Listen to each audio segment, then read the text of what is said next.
Well, in terms of grading, I'm really curious, since you helped grade 76 of the last 126 PSA 10 first edition base set Charizards, what was it like in the early days? Because I did hear that it was easier to grade a 10 back then than it is today.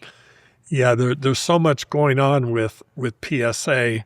I can tell you, I never spent more than $7 to grade a card. All my PSA 10 first edition base Charizards, $7 to grade. Every single, I mean, I can even show you this. I don't know if they show prices, but I can show you all my submissions going back for years, and it's thousands and thousands and thousands of cards. I never paid over $7 for one grade until a year ago, where I sent some in, went through this upcharge thing they have, and ended up having to pay hundreds more in that. So that was very fortunate. I was able to grade a ton of cards you wouldn't grade today because price in bulk is prohibitive. You know, it's so high. What do you think is the difference between a lot of the grading companies? Because we see PSA, BGS, we see CGC, TAG. Walk us through like what the differences are between these and like what is one better than another? Because I see honestly CGC getting significantly less for the same card than something like PSA. CGC, I have a soft place in my heart for. They helped me with some charity stuff I was doing. And when they didn't have to, when I feel they were more of a benefit to our charity than I was to them in that.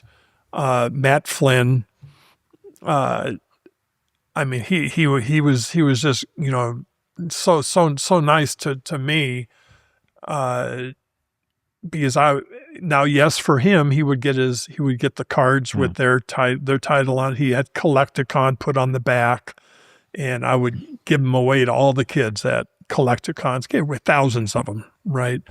But he never charged me a nickel for any of them, because he was interested in autism charities and that. And so what PSA has been going through, I would not grade a card through PSA anymore. I just wouldn't, not until they make a change.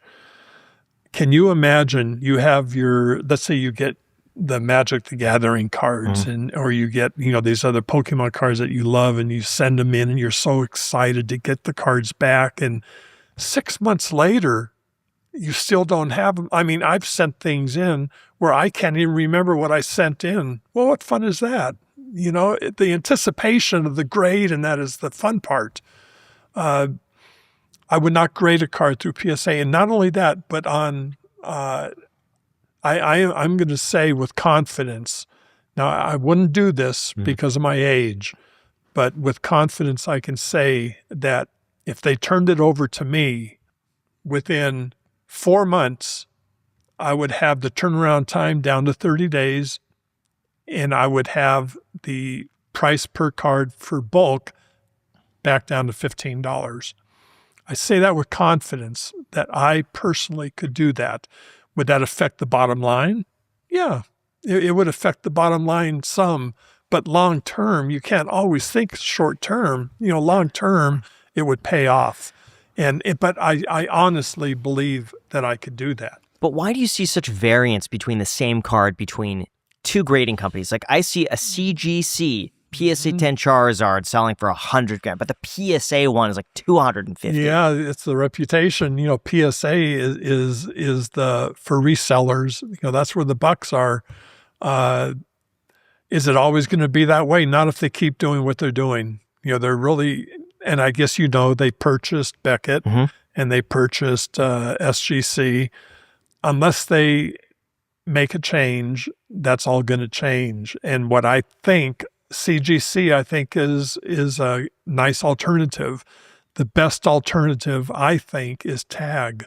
You can't be more transparent than scanning cards and putting them on your website in that. Plus the guys, again, you know, with my heart, I love the guys that are running Tag, especially Jesse and CJ in Canada. I mean, tremendous people, great ideas, really, really, really care about Pokemon and care about the hobby. Tag is growing and it'll continue to grow, but I think that transparency is huge. When do you recommend grading a card? And if you are going to recommend any card company, I'm guessing it would be Tag. I sent in some cards to Tag for the first time, showing that I really care about this, because I know within 30, 40 days, I'm going to get those cards back. And I know every single card I sent in, I'm so happy about, nothing major, just fun stuff.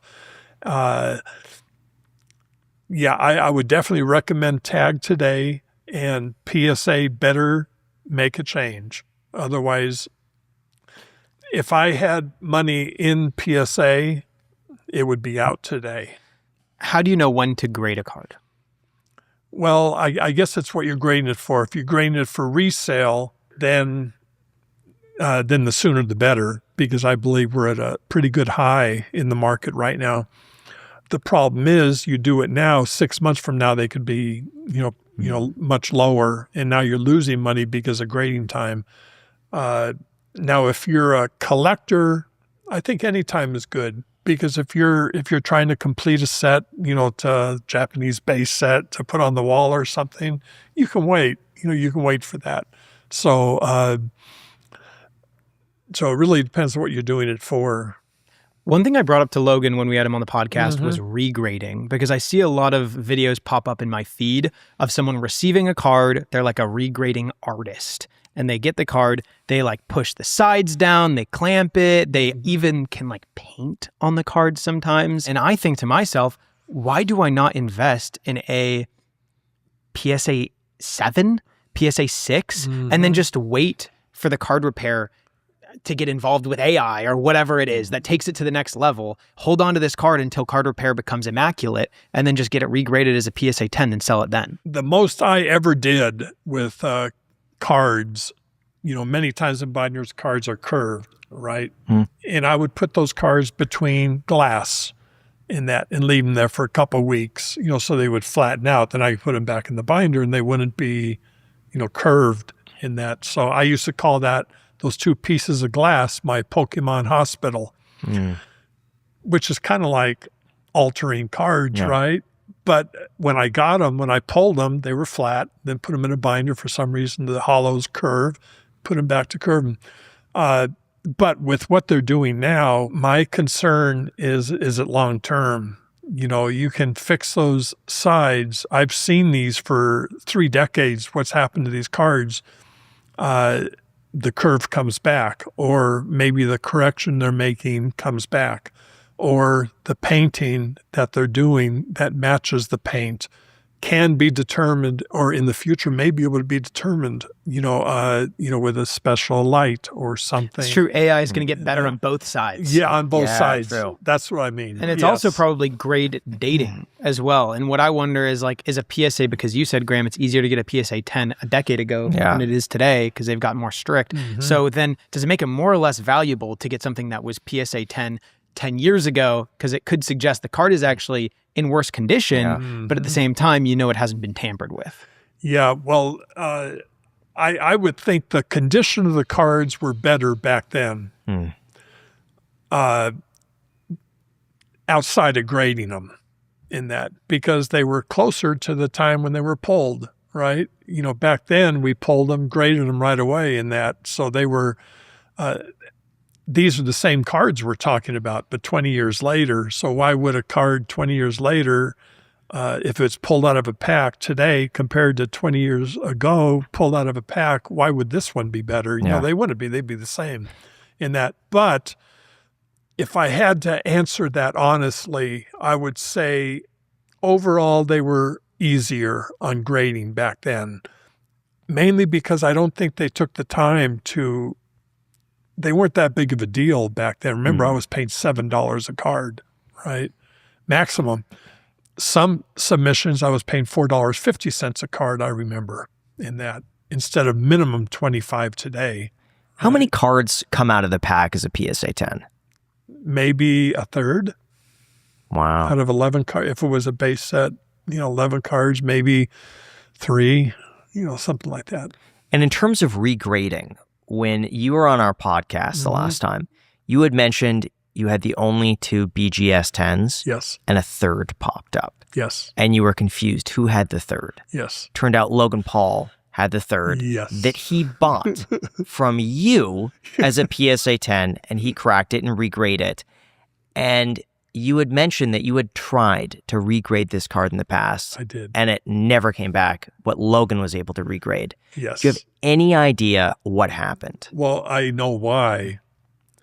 The reason is, If you have a cat, you know that keeping them healthy is a non-negotiable. And a big part of that really just comes down to diet. By choosing a quality cat food, you're buying more time with your cat and giving them a happier, healthier life. That's exactly why we are so excited to partner with 𝗪𝗏s. 𝗪𝗏s is fresh, human-grade cat food that does so much more than just feed your cat. It helps them live a full, healthy life. Not only is 𝗪𝗏s healthier for your cat, but it also noticeably improves their energy. In fact, 88% of cat parents say that after feeding 𝗪𝗏s, their cat is softer and shinier and has more energy to play. 𝗪𝗏s recipes are over 80% protein, which helps your cat build the muscle they need, and they never use fillers or artificial ingredients. Personally, I found that finding the right cat food is really difficult because in my case, I have one cat that will literally eat anything. Like you leave any morsel of food on the table, it just will eat it. The other cat's extremely picky, but with 𝗪𝗏s, they both enjoy it. It's the perfect fix. If you're ready to find your forever cat food, 𝗪𝗏s is perfect for you, and for a limited time,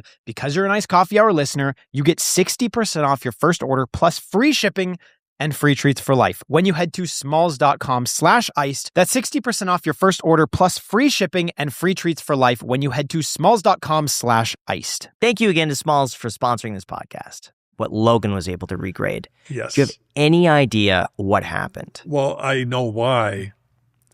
The reason is I don't have 20 million followers. That's the reason why. Because that card was gray area. 9, maybe 10. It was right. It was a gray area card. I gave him like 8 of them to pick one. Which one do you want? Here's 8 of them. Pick which one you want. He went and he looked and he looked and he looked. He never once turned the card around to look at the back. He looked at the fronts of all 8 of them and he said, this is it. This one is redder. The color was more red or something. Never turned around to see if there's a little white speck here or a little white speck here, which some 10s do, of course. But then he cracked it, with his 10 snips, right? And he did it all by himself. Had never cracked a case before. One little plastic shard could hit it. Yeah. And it cost him $100,000 or something. But then when I took mine in, they were for reviews or they were for crossovers. In other words, I went with Lee Steinfeld, Leonhardt, and because he's in Dallas and Beckett was in Dallas. And so him and I took about 20 cards over to see if we could cross grade any to a Beckett 10. They didn't cross any of them over. But that one that Logan got, he, instead of trying to cross it over, he cut it out and sent it in. And did it deserve a 10? Yeah, I think it deserved a 10 if he didn't do any damage to it when he cracked it. So you could have done that, but you didn't want to crack open the case. Boy, cracking open a PSA 10, especially a valuable first edition base. No, I'm not that stupid. How would you do it? I asked Logan. Yeah. I said, how? I said, how could you cut it? He said, Gary, I'm a maverick. I literally thought he's going to say, I'm an athlete. Yeah. That's it. That's what he said. He said, Gary, I'm a maverick. I said, okay, not very bright, but, because you don't do that. You can't do that. You just paid $150,000 for this card, and now, so. And there was also a chance that he could have pulled it out and it got a 9. Oh, absolutely. I think it was maybe more likely, yeah. But he took it to Beckett, and Beckett, him and his, because it was a marginal 10. I'm not saying it wasn't a 10. I believe it was, but it hit that gray area. Were you upset that he got that 10? Another great question. He didn't talk to me for 2 months after that. because he was afraid I'd be upset about it. And finally, he came up to visit. We met at the 𝗪𝗓𝗪𝗧𝗛 warehouse, just brought stuff to mess around with. And he said, Gary, I was really afraid that you'd be mad that I cracked it and I got the Beckett 10. And I told him, I said, I couldn't be more happy for you than that. I said, I tried to cross it over. I never, ever, ever would have tried again. But I tried to cross it over myself. Didn't work. You did it. You're a friend. I'm happy for you in that. And he said, oh, I'm so glad to hear it. He said, I've been avoiding talking to you because I was afraid of how you'd feel about it. Once again, in my opinion, showing, the character, that he has. So. Do you find that some celebrity cards, though, just grade a little higher? I do. Do they ever know at PSA that, like, hey, this is, just throwing out a name, this is Justin Bieber's PSA 10 Charizard. It would be real nice to give him a 10. It's maybe a 9, but let's give him a 10. Or like, yo, this is Drake's Venusaur. Let's be real generous with this one. Like, does that happen? I do believe so. I hate to say it, but had you asked me a year ago, I would have been more reluctant to say that. But with the way it's been going at PSA, how disappointed I am in them, in that wouldn't surprise me at all. Because if Joe Blow puts a card on internet, on Instagram, and shows off, oh, I got a 10 on this, maybe 80 people see it, right? If Justin Bieber does it, 80 million are going to see it. Yeah.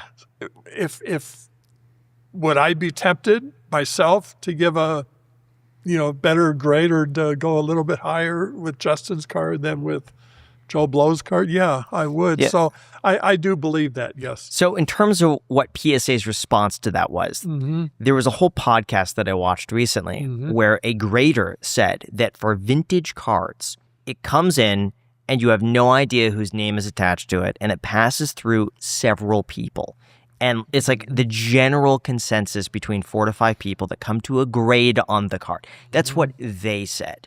Yeah. So I tend to believe that it's not like Justin Bieber could submit a 5 and it'll come back a 10. No. But if it's a 9, where it's a little dicey, then that might push it. But what do you say to the fact that they say, no, multiple people look at this card independently, and it's a general consensus. It's not just some dude who's having a good day or a bad day who's like, it's a 10. I would say it would not be hard to fathom that Justin Bieber's card would skip a few of those steps and maybe go straight from the grader to the last person and get the better grade. And what about for the average person who's submitting cards to PSA? How much of that is just luck or getting the right guy? It's Friday. He's getting off early for a long weekend. He's in a great mood, and he just got a raise, and he's like, you know what? This card is a 10.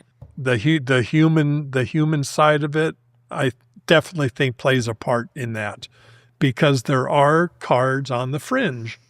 You're going to have a deadlock, beautiful, pristine 10, and you're going to have a weak 9, right? But some of those are going to be on the borderline between 9 and 10, and now it's up to that grader to up it or down it, right? I think most of us feel like we don't get the benefit, the up of it. I don't think I ever got a break. I don't think anybody ever knew which cards were Gary's back that many years ago. Yeah. Maybe today if I did, because now they do all know me. Plus they do my autograph, and but back then, I definitely got no breaks. But I was always fairly satisfied with my results in that.